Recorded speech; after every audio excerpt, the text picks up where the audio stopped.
بسم اللہ الرحمن الرحیم۔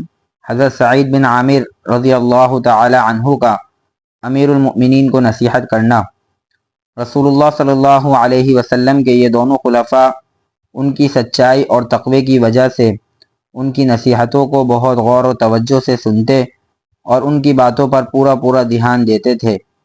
ایک بار وہ حضرت عمر فاروق رضی اللہ تعالی عنہ کے دور خلافت کے ابتدائی دنوں میں ان کی خدمت میں حاضر ہوئے اور نصیحت کرتے ہوئے ان سے فرمایا: یا عمر، اوصیک ان تخشى اللہ فی الناس ولا تخشى الناس فی اللہ والا یخالف قولک فعلک فإن خیر القول ما صدقہ الفعل۔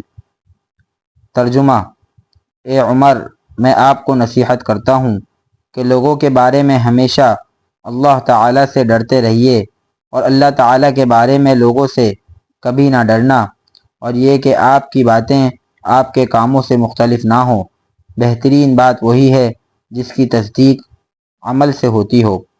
انہوں نے سلسلہ گفتگو کو آگے بڑھاتے ہوئے فرمایا: عمر، دور اور نزدیک کے ان تمام مسلمانوں پر ہمیشہ اپنی توجہ برابر رکھیے جن کی ذمہ داری اللہ تعالیٰ نے آپ پر ڈالی ہے، اور ان کے لیے وہی باتیں پسند کیجیے جو آپ خود اپنے اور اپنے اہل و عیال کے لیے پسند کرتے ہیں، اور حق کی راہ میں بڑے سے بڑے خطرے سے کبھی نہ گھبرائیے، اور اللہ تعالیٰ کے دین کے بارے میں کسی کی پرواہ نہ کیجیے۔ حضرت عمر رضی اللہ تعالی عنہ نے ان کی یہ باتیں سن کر فرمایا: سعید، یہ سب کس کے بس کی بات ہے؟ حضرت سعید رضی اللہ تعالی عنہ نے فرمایا: یہ آپ جیسے شخص کے بس کی بات ہے جس کو اللہ تعالیٰ نے امت محمدیہ کا ذمہ دار بنایا ہے، جس کے اور اللہ کے درمیان کوئی دوسرا حائل نہیں ہے۔ حمص کی گورنری کے لیے آپ رضی اللہ تعالی عنہ کی نامزدگی۔ اس گفتگو کے بعد خلیفہ حضرت عمر رضی اللہ عنہ نے حضرت سعید بن عامر رضی اللہ تعالی عنہ سے حکومت کی ذمہ داریوں کی ادائیگی کے سلسلے میں تعاون کی خواہش ظاہر کی اور فرمایا: یا سعید، انا مولوک علی اہل حمص۔ ترجمہ: اے سعید، ہم تمہیں حمص شہر کا گورنر بنا رہے ہیں۔ حضرت سعید رضی اللہ تعالی عنہ نے جواباً عرض کیا: عمر، میں آپ کو اللہ کا واسطہ دیتا ہوں، مجھے آزمائش میں نہ ڈالیے۔ ان کا یہ جواب سن کر حضرت عمر رضی اللہ تعالی عنہ نے کچھ ناراضگی کا اظہار کرتے ہوئے فرمایا: اللہ تمہارا بھلا کرے، تم لوگ حکومت کی بھاری ذمہ داریاں مجھ پر ڈال کر خود اس سے دور ہو جانا چاہتے ہو، اللہ کی قسم میں تم کو ہرگز نہیں چھوڑ سکتا۔ پھر حضرت عمر رضی اللہ تعالی عنہ نے حمص کی گورنری ان کے سپرد کرتے ہوئے فرمایا: کیا میں تمہارے لیے تنخواہ مقرر نہ کروں؟ حضرت سعید رضی اللہ تعالی عنہ نے کہا: امیر المؤمنین، مجھے اس کی ضرورت نہیں ہے، بیت المال سے جو وظیفہ مجھے ملتا ہے وہ میری ضروریات سے زائد ہے۔ یہ کہہ کر وہ حمص کے لیے روانہ ہو گئے۔ اس کے کچھ ہی دنوں کے بعد اہل حمص کے کچھ قابل اعتماد لوگوں پر مشتمل ایک وفد حضرت عمر رضی اللہ تعالی عنہ کی خدمت میں حاضر ہوا۔ حضرت عمر رضی اللہ تعالی عنہ نے ان سے فرمایا: اکتبوا لی اسماء فقرائکم حتی اسد حاجتہم۔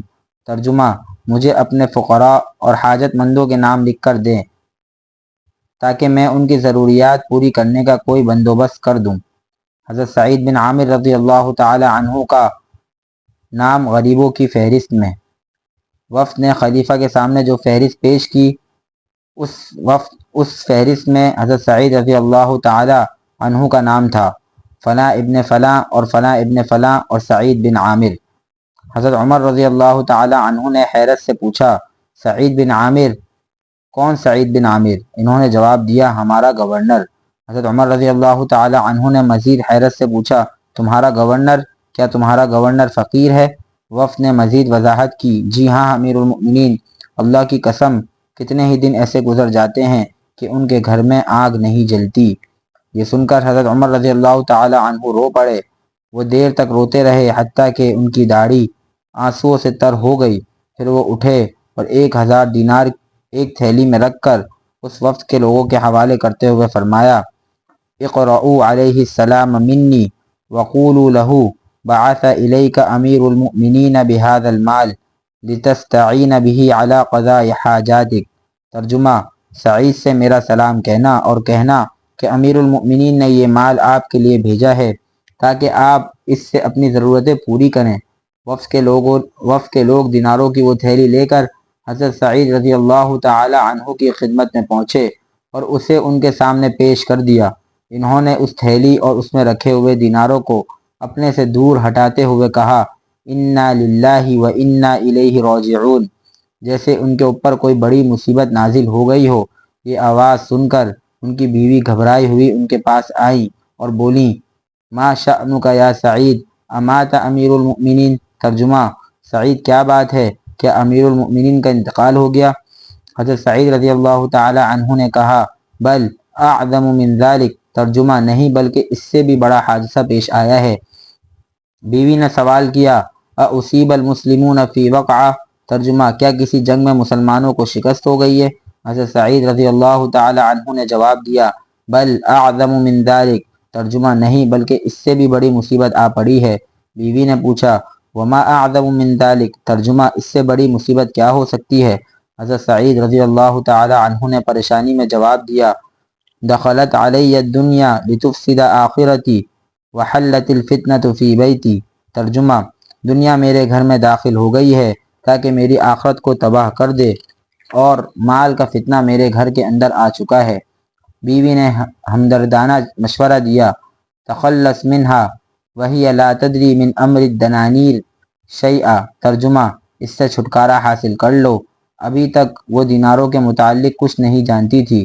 حضرت سعید رضی اللہ تعالی عنہ نے پوچھا، اتعینیننی علی ذلک۔ ترجمہ، کیا تم اس معاملے میں میری مدد کر سکتی ہو؟ بیوی نے جواب دیا، نعم۔ ترجمہ، ہاں کیوں نہیں۔ پھر حضرت سعید رضی اللہ تعالی عنہ نے تمام دیناروں کو بہت سی چھوٹی چھوٹی تھیلیوں میں رکھ کر انہی غریب اور ضرورت مند مسلمانوں میں تقسیم کروا دیا۔ شکایات یا صفات۔ اس واقعے کو ابھی کچھ زیادہ دن نہیں ہوئے تھے کہ حضرت عمر بن خطاب رضی اللہ تعالی عنہ شام کے دورے پر وہاں کے حالات معلوم کرنے کے لیے تشریف لائے۔ اس دورے میں جب آپ حمص پہنچے تو جب اہل حمص خلیفہ سے سلام و ملاقات کے لیے ان کی خدمت میں حاضر ہوئے تو خلیفہ نے ان سے دریافت کیا، کیف وجدتم امیرکم۔ ترجمہ، تم نے اپنے اس نئے امیر کو کیسا پایا؟ جواب میں انہوں نے امیر المؤمنین کے سامنے حضرت سعید بن عامر رضی اللہ تعالی عنہ کی 4 شکایتیں پیش کی، جن میں سے ہر ایک شکایت دوسری سے بڑی تھی۔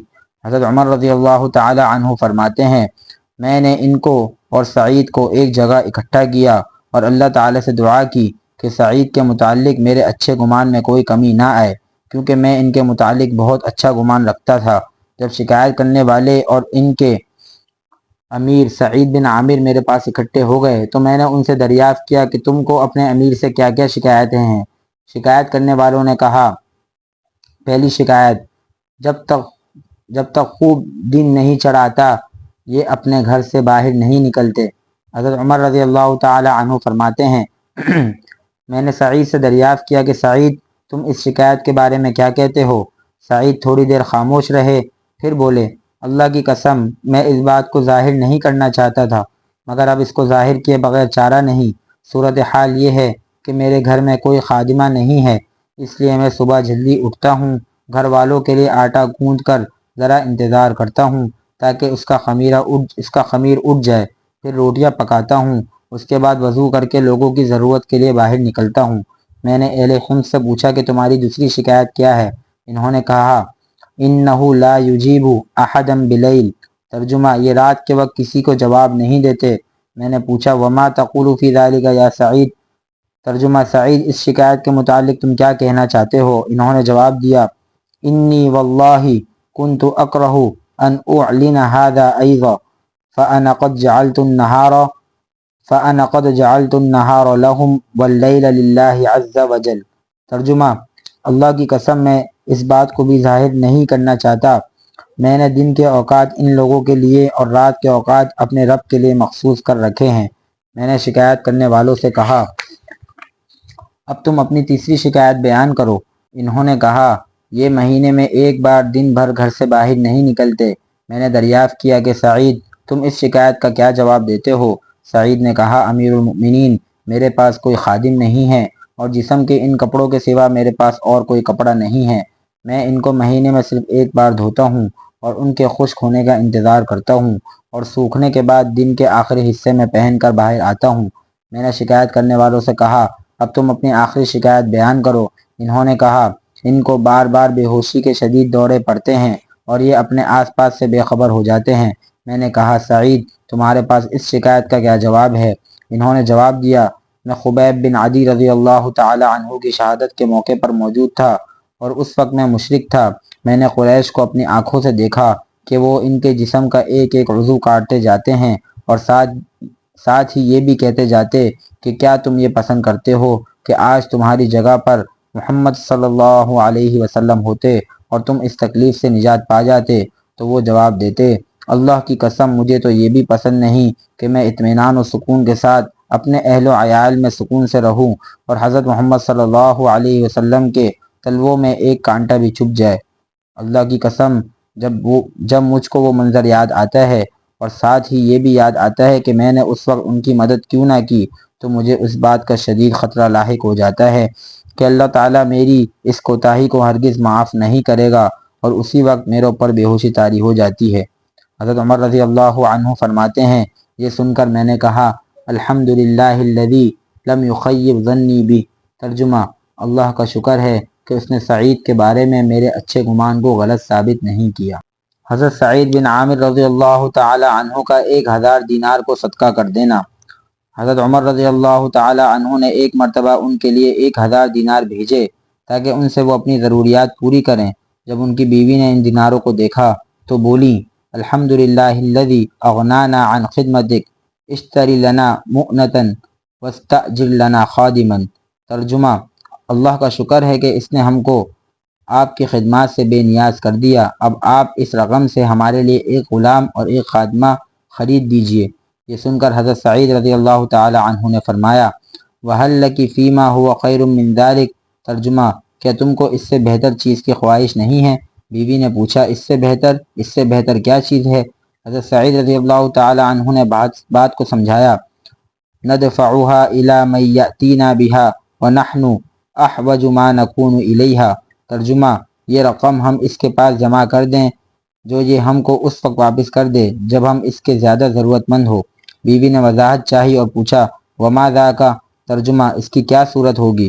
حضرت سعید رضی اللہ عنہ نے فرمایا نقرضہ اللہ قرضا حسنا، ہم یہ رقم اللہ تعالیٰ کو قرض حسنہ دے دیں۔ بیوی نے کہا نعم وجزیت خیرا، ہاں یہ بہتر ہے، آپ نے صحیح فرمایا، اللہ تعالیٰ آپ کو جزائے خیر دے۔ پھر حضرت سعید رضی اللہ عنہ نے اس مجلس سے اٹھنے سے پہلے ان تمام دیناروں کو بہت سی تھیلیوں میں رکھ کر اپنے گھر کے ایک آدمی سے کہا انہیں فلاں قبیلے کے بیواؤں، فلاں قبیلے کے یتیموں، فلاں قبیلے کے مسکینوں اور فلاں قبیلے کے حاجت مندوں میں تقسیم کر دو۔